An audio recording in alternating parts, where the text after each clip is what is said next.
नमस्कार दर्शकों, स्वागत है आप सभी का दोस्तों। एसपी साहब साधारण सा कुर्ता पहनते हैं, नीचे लुंगी बांधते हैं और अपने चेहरे पर मास्क लगाते हैं।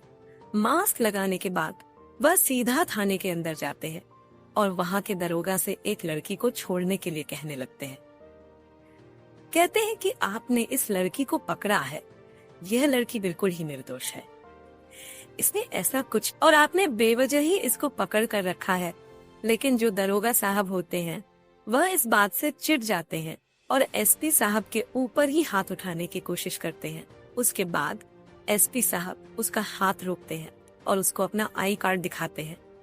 दोस्तों, कौन था एसपी साहब और किस वजह से वह थाने में इस लड़की को छुड़ाने के लिए आया था?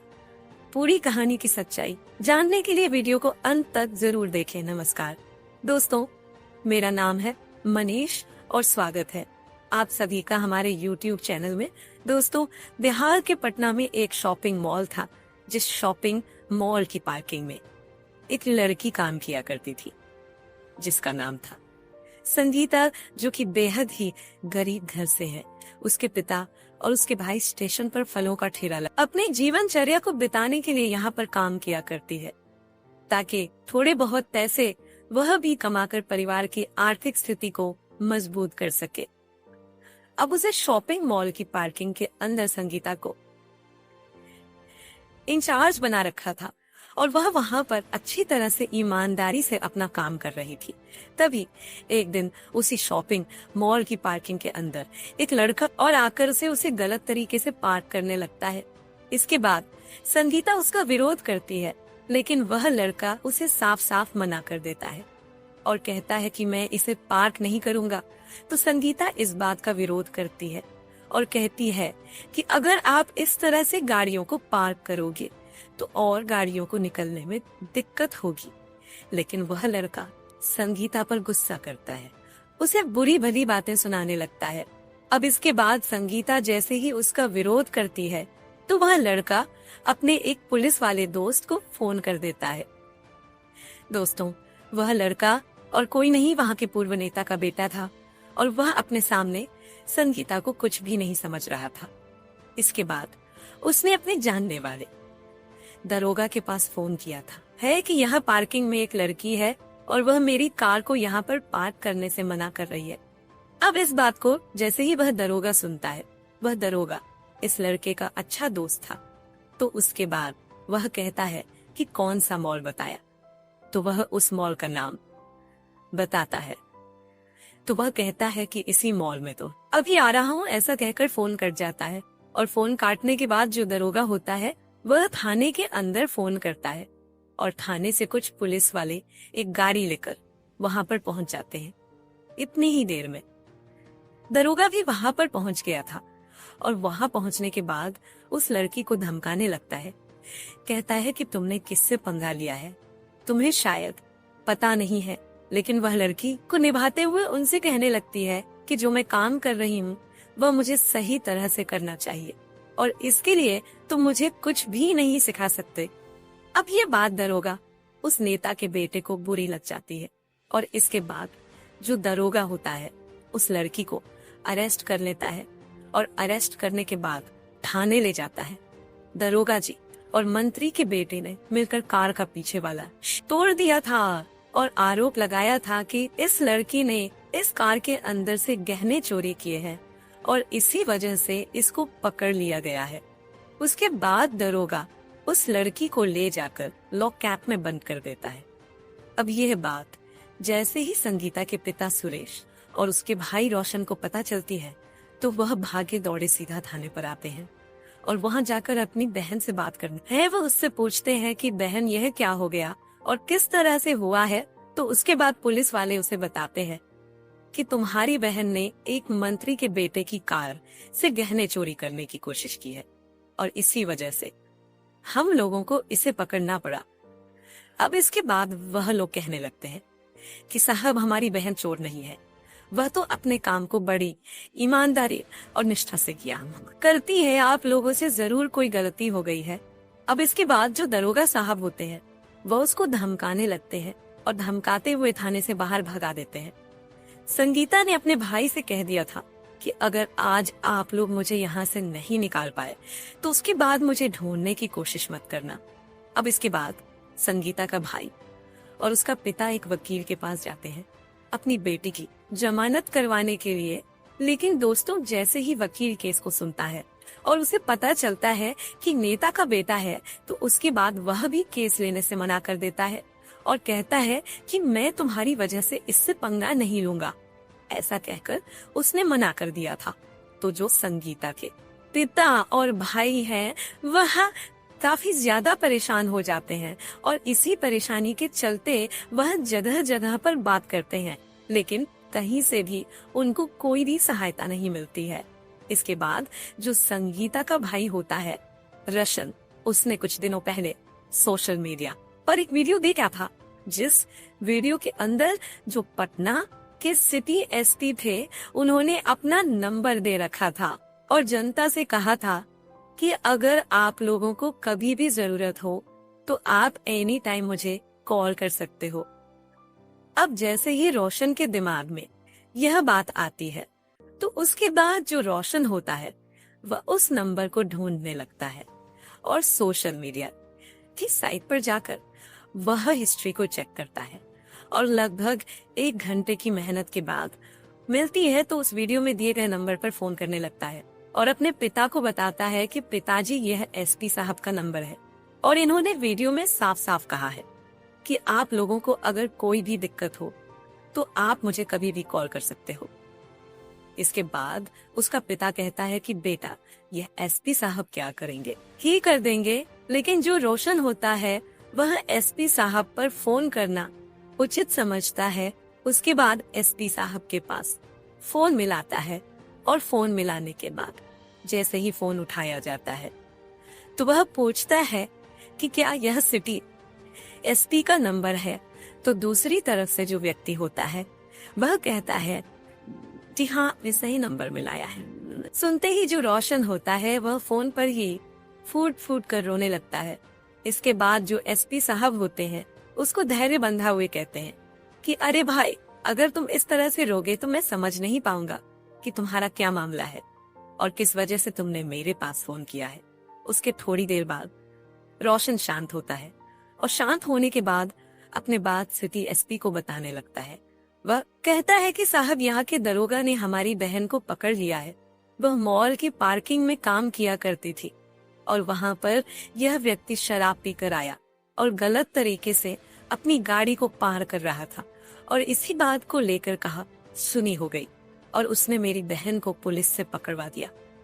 उसके बाद जो एसपी साहब है उस लड़के का नाम पूछते हैं जिसके साथ उसकी बहन की बहस हुई थी, तो वह बताता है कि वह मंत्री का बेटा है और दरोगा साहब उसके दोस्त हैं। अब इस बात को सुनने के बाद एसपी साहब उससे कहते हैं कि तुम बिल्कुल भी चिंता मत करो, तुम फिलहाल कहाँ हो। तो वह बताते हैं कि हम थाने के बाहर हैं। तो वह कहता है कि तुम ऐसा करो, थाने के बाहर ही, मैं थोड़ी देर में आ रहा हूँ। होता है वह कहता है कि साहब जल्दी से आ जाना, अगर आज हम अपनी बहन को बाहर नहीं निकाल पाए तो बहुत कुछ गलत हो जाएगा। इसके बाद एसपी साहब उनसे कहता है कि कोई बात नहीं, अभी रात के 8 बजे हैं और 8:30 बजे तक मैं तुम्हारे पास पहुंच जाऊंगा। इसके बाद जो एसपी साहब होते हैं उस थाने के इंचार्ज को फोन करते हैं और उसे अपने पास मिलने के लिए बुलाते हैं। उस थाने का जो इंचार्ज होता है वह थोड़ी देर में एसपी साहब के पास पहुंच जाता है और वहां जाकर जो एसपी साहब है उसे बताते हैं कि तुम्हारे थाने के अंदर एक लड़की को खामखा ही पकड़ लिया गया है और उसके खिलाफ झूठा मामला बनाया गया है। अब जो इंचार्ज होता है वह कहता है कि ठीक है साहब, अगर ऐसी बात है तो मैं आपके साथ हूँ। चलने के बाद देखते हैं कि क्या मामला है। उसके बाद एसपी साहब इंचार्ज से कहते हैं कि ऐसे नहीं होगा, मैं साधारण से कपड़ों में एक आम नागरिक बनकर जाऊंगा और देखूंगा कि क्या मामला है, किस तरह से वह आम आदमी के साथ बिहेव किया करता है। वहां का दरोगा, अब जो थाने का इंचार्ज है, वह भी उसके साथ होता है। एसपी साहब एक साधारण सा कुर्ता पहनते हैं, नीचे एक लुंगी बांधते हैं और अपनी टीम को लेकर उस थाने की तरफ चल देते हैं। अब थाने से लगभग 100 मीटर दूर एक चौराहा था, तो उस चौराहे पर जाकर एसपी साहब अपनी टीम को वहीं पर रोक देते हैं और कहते हैं कि अगर मुझे जरूरत पड़ेगी तो मैं तुम लोगों के पास एक मिस कॉल मारूंगा और मिस आ जाना। ऐसा कहकर एसपी साहब साधारण से कपड़ों को पहनकर चेहरे पर मास्क लगाकर सीधा थाने की तरफ चल देता है। अब जैसे ही वह थाने के बाहर पहुंचता है तो उसे उस लड़की के भैया और पिता भी मिल जाते हैं और वहां पर जाने के बाद वह उस लड़की का नाम पूछता है और उससे पूछता है कि क्या क्या हुआ था, मुझे पूरी तरह से डिटेल में बताओ। इसके बाद संगीता के भाई बता देते हैं कि हमारी बेटी का नाम संगीता है और उसको खामखा ही पकड़ लिया गया, उसने कोई चोरी नहीं की है और साहब वह चोरी भी नहीं कर सकती। इस बात को कहते हुए दोनों की आंखों में आंसू आ गए थे और वह एसपी साहब के सामने फूट फूट कर रोने लगते हैं। अब एसपी साहब उनका धैर्य बनाते हैं और कहते हैं कि तुम चिंता मत करो, मैं आ गया हूँ, सब कुछ ठीक हो जाएगा। ऐसा कहकर वह उसे वहीं पर बैठने के लिए बोलते हैं और सीधा थाने के अंदर चले जाते हैं। अब जैसे ही वह थाने के अंदर घुसते हैं तो एक हवलदार उनको रोकता है और कहता है कि अरे भाई, कौन हो, कहाँ घुसे चले आ रहे हो, क्या काम है तुमको? तो उसके बाद वह बताता है कि जिस लड़की को अभी अभी साहब ने अरेस्ट किया है, मैं उसका चाचा हूँ और मैं दरोगा साहब से बात करने के लिए आया हूँ। इसके बाद जो हवलदार होता है वह उसको अंदर जाने की आज्ञा दे देता है। तो जो एसपी साहब है वह दरोगा साहब के केबिन में जाते हैं और वहां जाकर उनसे रिक्वेस्ट करने लगते हैं। कहते हैं कि साहब, जिस लड़की को आपने पकड़ा है वह बिल्कुल निर्दोष है, उसने ऐसा कुछ भी नहीं किया है और वह ऐसा कर ही नहीं सकती। मैंने अच्छी तरह से इस बात की तय किया है। अब इस बात को जैसे दरोगा साहब सुनते हैं तो उससे पूछने लगते हैं, है भाई? तो उसके बाद वह बताता है कि जिस लड़की को आपने गिरफ्तार किया है मैं उसका चाचा हूँ और इसी वजह से मैं उसको छुड़ाने के लिए यहाँ पर आया हूँ। वह पूछते हैं कि तुम क्या काम करते हो?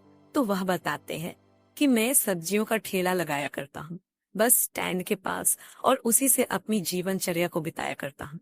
तो पुलिस वाला कहता है कि अब हमारे इतने बुरे दिन आ गए हैं कि एक सब्जी का ठेला लगाने वाला हमें बताएगा कि कौन बेगुनाह है और कौन निर्दोष है, फिर हमारा काम ही क्या रह गया। उसके बाद जो एसपी साहब थे, जो फिलहाल साधारण व्यक्ति के भेष में थे, उनसे कहने लगते हैं कि साहब, ऐसा कुछ नहीं है, अगर इस लड़की ने कुछ गुनाह भी किया है तो भी आपने इसके साथ अच्छा नहीं किया है। अगर किसी लड़की पर कोई मामला बनता है तो उसको रात के समय हवालात में नहीं रख सकते। रात के समय आप केवल उससे पूछताछ कर सकते हो, उसकी तलाशी ले सकते हो, लेकिन इस तरह से हवालात के अंदर कैद नहीं कर सकते।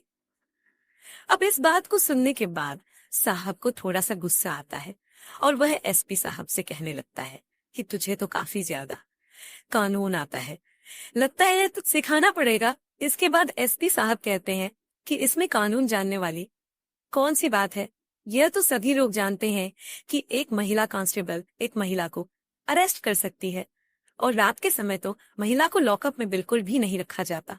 आप लोग इसको पकड़कर कैसे ले आए? अब इसके बाद जो दरोगा था वह कहने लगता है कि अरे भाई, इसने बहुत बड़े आदमी से पंगा लिया है और इसको हम ऐसे ही नहीं छोड़ सकते।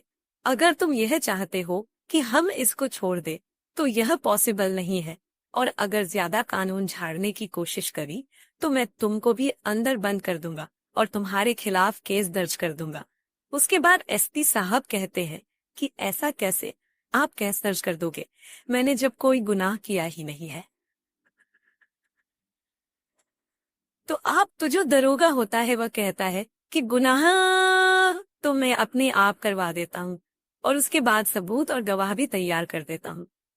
अगर तुमने ज्यादा जबान चलाई तो तुम्हें भी अंदर बंद कर दूंगा। तब एसपी साहब उस दरोगा से कहते हैं कि आप ऐसा नहीं कर सकते, आप कानून के रक्षक हो और आप लोगों को यहाँ पर हमारी सेवा के लिए बिठाया गया है। सरकार आपको तनख्वाह देती है कि आप लोग आम आदमी की समस्याओं को सुलझाएं और उनका अच्छे से निवारण करें। इसका मतलब यह नहीं है कि आप अपनी मनमानी करोगे, आप ऐसा बिल्कुल भी नहीं कर सकते। अब इस बात को सुनने के बाद दरोगा जी को थोड़ा सा गुस्सा आ जाता है और वह फौरन से अपनी कुर्सी से खड़े होते हैं और एसपी साहब की तरफ जाकर उसका गिरेबान पकड़ते हैं और एक जोर साहब को कोशिश करते हैं, लेकिन तभी जो एसपी साहब होते हैं वह एकदम से उसका हाथ पकड़ लेते हैं और दूसरे हाथ से अपनी जेब से आईडी कार्ड निकालते हैं और दरोगा साहब के सामने कर देते हैं। अब दरोगा साहब जैसे ही सामने देखता है कि यह तो एसपी साहब है, तो उनके एकदम से होश उड़ जाते हैं और पैरों तले से जमीन खिसक जाती है। इसके बाद एसपी साहब अपना फोन निकालते हैं और फोन निकालने के बाद अपनी पूरी टीम को एक मिस कॉल दे देते हैं और मिस कॉल लगने के 2-3 मिनट के बाद ही वह पूरी टीम एकदम से उस थाने के अंदर आ जाती है। वहां पर आने के बाद जो एसपी साहब थे वह दरोगा की कुर्सी पर बैठते हैं और बैठने के बाद दरोगा साहब से पूछते हैं कि हाँ जी दरोगा साहब, अरेस्ट किया है। उसके बाद जो दरोगा साहब थे वह अभी तक भी सदमे में थे और ऐसे ही चुपचाप खड़े हो जाते हैं। उसके बाद एसपी साहब दोबारा से उससे पूछते हैं कि जो मैं पूछ रहा हूँ क्या तुम्हें सुनाई दे रहा है? तो उसके बाद दरोगा साहब अपने होश में आते हैं और कहने लगते हैं कि हाँ साहब बताइए, क्या कह रहे थे, क्या कर रहे थे, किस जुर्म में इसे अरेस्ट किया है? उसके बाद दरोगा साहब बताते हैं कि इस लड़की ने एक लड़के की कार से गहने चोरी किए हैं और इसी जुर्म में मैंने इसे अरेस्ट किया है। तो उसके बाद वह कहता है कि तुम यह बताओ तुम्हें ड्यूटी करते हुए कितना टाइम हो गया है?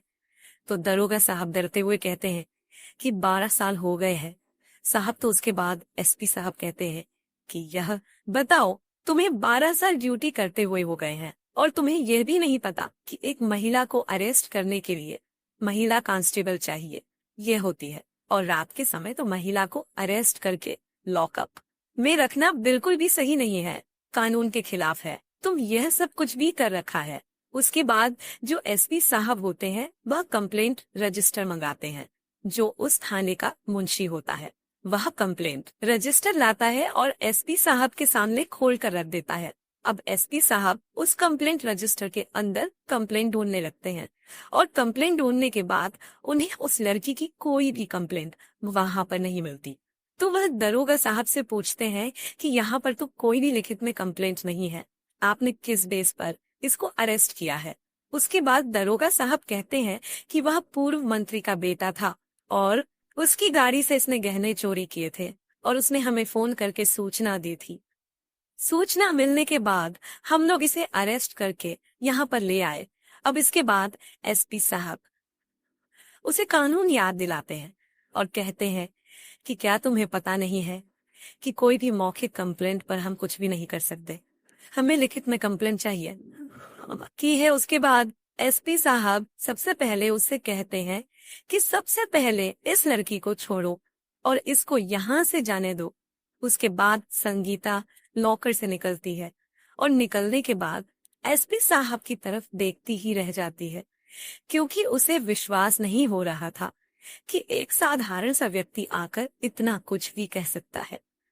अब जैसे उसे यह बात पिता से कि वह एसपी साहब थे और उनको हमने ही भेजा था, तो इस बात को सुनने के बाद जो संगीत होती है उसका भी न्याय व्यवस्था पर विश्वास जम जाता है। इसके बाद संगीता के पिता और भाई वहां से चले जाते हैं। इधर जो एसपी साहब थे वो उस दरोगा को फौरन सस्पेंड कर देते हैं और उसे लाइन हाजिर कर देते हैं। दरोगा साथ ऐसा मत कीजिए, लेकिन एसपी साहब उससे कहते हैं कि जो कुछ भी तुम कर रहे हो वह बिल्कुल ही कानून के खिलाफ है और इस वजह से हमारे पुलिस डिपार्टमेंट की बहुत ही ज्यादा बदनामी होती है। तुम जैसे चंद लोगों की वजह से डिपार्टमेंट इतना बदनाम है कि कहीं पर अगर पुलिस के 4 जवान किसी को खड़े मिल जाए तो उन लोगों को डर लगने लगता है कि कहीं यह हमसे कुछ मांगने ना लगे और कहीं उल्टी बात हम पर ना पड़ जाए। जबकि पुलिस को देखकर लोगों को डर नहीं लगना चाहिए, उनको अंदर विश्वास पैदा होना चाहिए कि यह लोग हमारे रक्षक हैं और रक्षक यहाँ पर है तो हम लोग बिल्कुल सेफ हैं। इस बात को कहकर एसपी साहब भी वहां से चले जाते हैं। लेकिन दूसरे ही दिन वह संगीता के पिता और उसके भाई को बुट के बाद उससे कहने लगते हैं, जिस मंत्री के बेटे ने तुम्हारी बेटी को अंदर करवाया है उसके ऊपर तुम्हें मानहानि का दावा करना पड़ेगा। अब इस बात को सुनने के बाद संगीता के भाई और उसके पिता है वह उनसे मना करने लगते हैं। कहते हैं कि साहब यह बड़े लोग हैं और हम लोग अगर इनके खिलाफ कंप्लेंट करेंगे तो ये हमारे साथ कुछ एसपी साहब होते हैं, उनसे कहते हैं कि ऐसा नहीं होगा, मैं तुम्हारे साथ हूँ और तुम्हें इसके खिलाफ मानहानि का दावा दर्ज कराना पड़ेगा। अब इस बात को सुनकर संगीता, उसका भाई, उसका पिता इस बात के लिए एग्री हो जाते हैं और वह एसपी साहब के कहे अनुसार लड़के के ऊपर मानहानि का दावा दर्ज करा देते हैं। इसके बाद यह मामला कोर्ट में जाता है और कोर्ट में जाने के बाद उस मंत्री के बेटे के खिलाफ उचित कार्रवाई की जाती है। अब जो संगीता है उस मॉल के अंदर दोबारा से काम करने लगती है और अपने जीवनचर्या को इसी तरह से बिताने लगती है।